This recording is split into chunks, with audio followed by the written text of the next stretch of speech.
we're talking about marketing science and specifically how brands grow. So some of you may have seen earlier in the week or last week, I purchased a copy of this book, part 1 and 2 actually. I've only gotten through part 1 so far, How Brands Grow by Professor Byron Sharp. It's really important for business owners because there's basically 5 key areas of a business, and Josh Kaufman goes through this in the Personal MBA. So you have your sales, you have your marketing, you have to create value, you have to deliver value, and you have your finance. They're the big key areas of business. So marketing is one of those 5 areas that you really need to make sure you have a good understanding of. You may have seen the speech that I did on the ABCs of starting a business last year. If not, it's available on YouTube for you to watch. And one of the key things that I talk about is being a scientist and also not being a scientist. So knowing when to apply the laws of science in the space of marketing. What's really interesting is that marketers talk about being data-driven, but they're being data-driven a lot of the time at the wrong level. So in my experience, what I've found is that marketers tend to talk about marketing and marketing science and the science of marketing in relation to their specific business and looking at measurable outcomes for the specific business or the specific problem that they're looking at. Now that's one part of being data-driven. The other part is also to look at the laws of marketing, what we see happening time and time again across industries, across the world. And this is what How Brands Grow talks about. So they start the book with a list of laws, and I love this. So the first law they talk about is Double Jeopardy Law. Double Jeopardy Law states that brands with less market share have far fewer buyers, and these buyers are slightly less loyal. Loyalty is not the thing that should be driving the strategy. What needs to be driving our strategy is market penetration, is getting out there and growing the brand. The bigger the brand size, the higher the market penetration, the higher the market share, and the loyalty will increase a little bit. But if we're measuring things based on loyalty and saying, oh, we need more loyal customers, and that's what our focus is, we're not going to see the outcomes that we desire in terms of increasing the bottom dollar.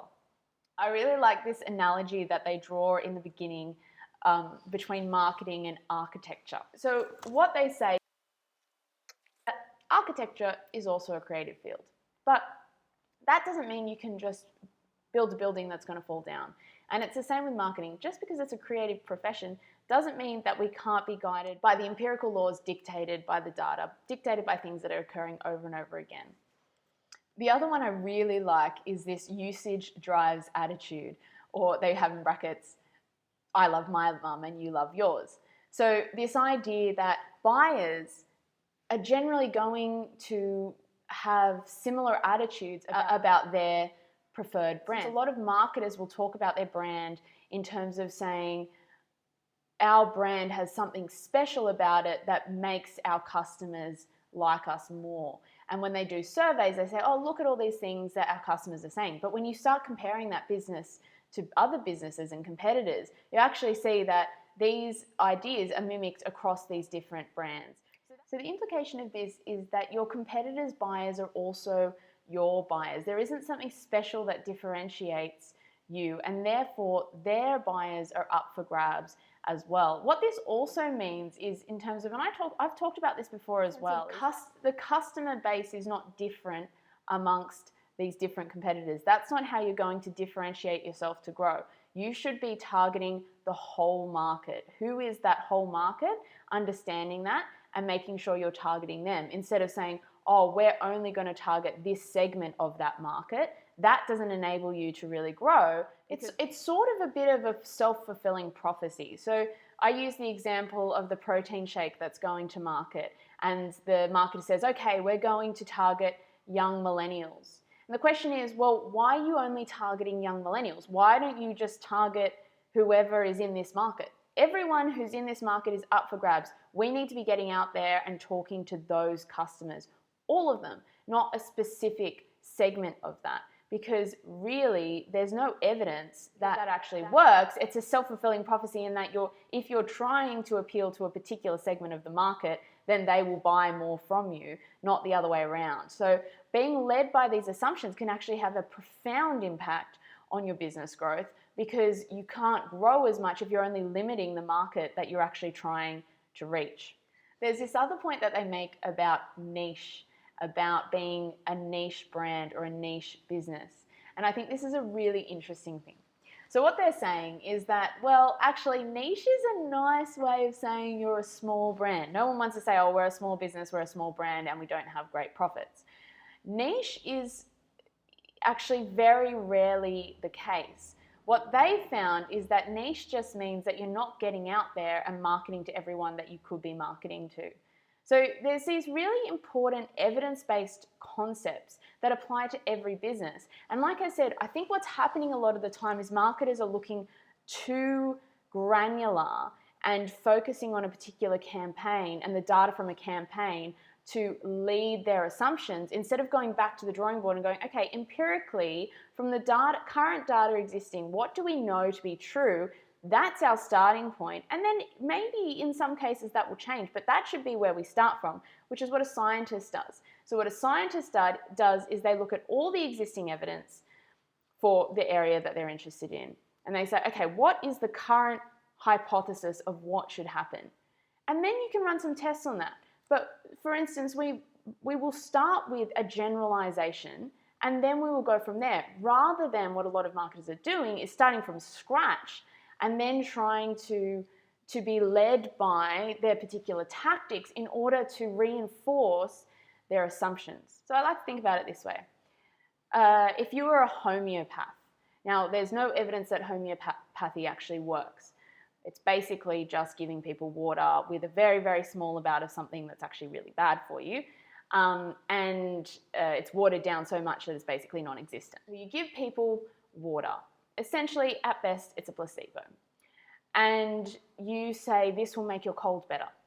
5 days later, the person's cold's better. So you go, this worked. Look at what we did. This water, it has magical properties. No, that person would have gotten better anyway, but you haven't tested that. So we set up experiments in an empirical way where we look at what data is already out there, and then if we want to test something, we can do that and see if that's actually what we see in our own market. But what you don't want to do is just start from scratch, be led by assumptions. So with the protein shake example, you start marketing to millennials, it works, you go, oh look, all these millennials are buying our product, oh it must be a millennial product. No, what's actually happened is that you haven't marketed to everyone else and you're not trying to appeal to those other people. So it's not saying that you shouldn't target different people in different ways. It's just saying that don't only focus on one segment. Why would you do that? Why should your brand only appeal to one sort of person if we know that buying attitudes aren't really reflected by that? The last assumption I'll walk you through is one that I've seen put out by a lot of digital marketing agencies, this idea of the 80-20 rule, so that 20% of your audience spend 80% on your brand. Consistently, this has been shown to not be true.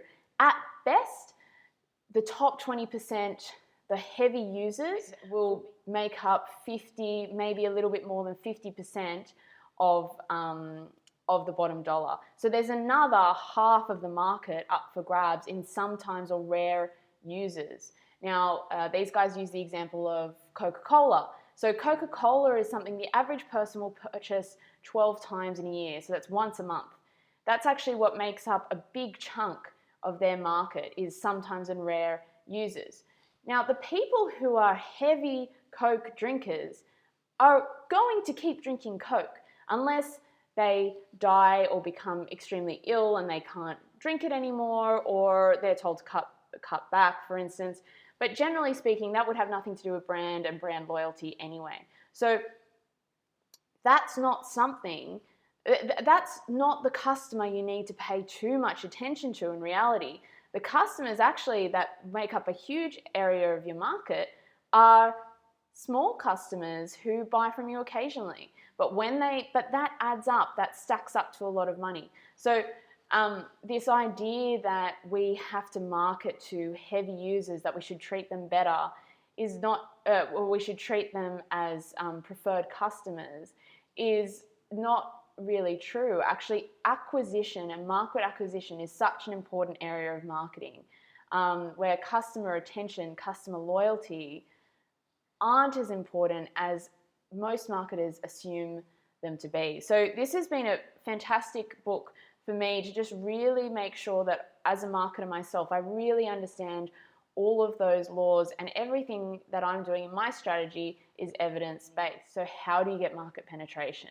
How do you get out there and spread the word about your product or service? How do you grow your market share in relation to your competitors? And that's something that I'll talk a bit more about next time. I'd love for anyone who is wondering whether or not they are assuming things to leave their comments below. Has there been something that you've done before that you thought would work and it didn't? Maybe it's a customer loyalty program that didn't work. Or maybe it's that you spent a whole heap of marketing dollars that just didn't return. So please leave your comments below. Feel free to ask me questions in preparation for 2 weeks' time. Have a great Easter, and I'll talk to you soon.